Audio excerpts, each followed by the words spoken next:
Hello, exceptional students of Mrs. Whitney's. So today we're going to talk about the percent of change. We're going to talk about the percent of increase and the percent of decrease and percent of error. So percent of change is just the percent that some quantity changes from the original amount and goes to a new amount. And it's like saying, something increased by 50% or 100%. If it's 100%, it doubled. So there's a way to calculate that. And it turns out that you just have to take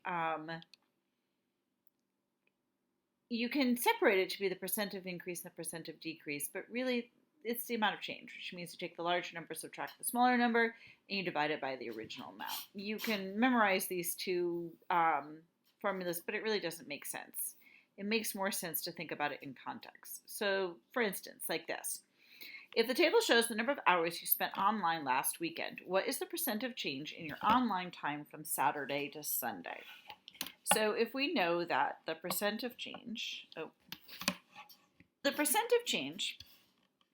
is equal to,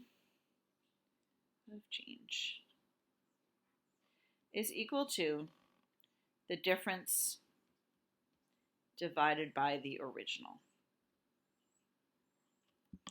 Okay, so if we're talking about the percent of change from Saturday to Sunday, we're talking about going from this many hours online to going to that many hours online. So first of all, we know that the percent of change is an increase because you start at 2 and you go to 4. So we know that this is an increase. Then we take the difference between the two numbers. So we take 4 and 5/10 and we subtract 2 from it. And then we divide by the original. And the original is where we started. The original would be 2. Now remember, order of operations says that before I divide, I have to figure out what the subtraction is. So we know that 4 and 5/10 subtract 2 is 2, and 5/10 divided by 2, and that is going to give me, let's handy dandy calculator. That is 2 and 5/10 divided by 2, which is 1 and 25/100ths. Now it's tempting to say that it's 1%, but think about that. Doesn't really make sense, does it? Because you more than doubled. You started at 2 and you went to 4.5 hours.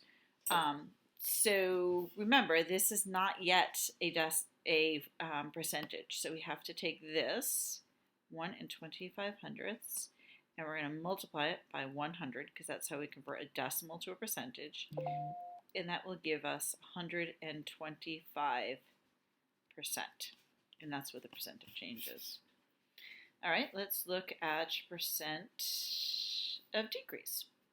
So this is a softball player's home runs. What is the percent of change from 2012 to 2013?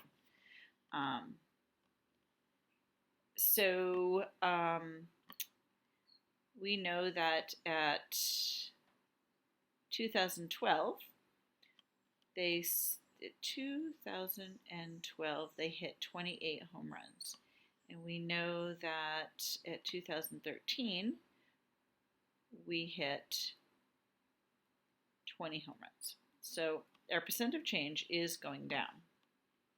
So we know that it is the difference. We take the larger number and we subtract the smaller number. And in this case, we started out at 28, so that's what we divide by, 28. So this ends up being 28 minus 20, that's 8 divided by 28. And so if we divide 8 and 28,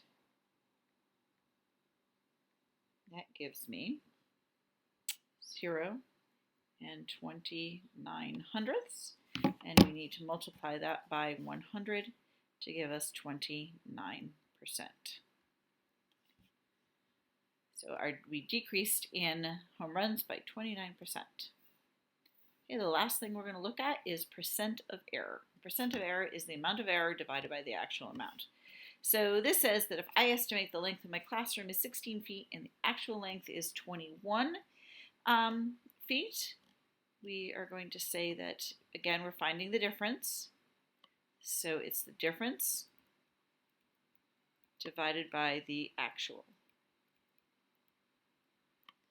And since percentages are always positive, we take the larger number we subtract the smaller number, and then we divide by the actual amount. So I estimated it at 16 feet, but the actual length is 21 feet, so I divide by 21.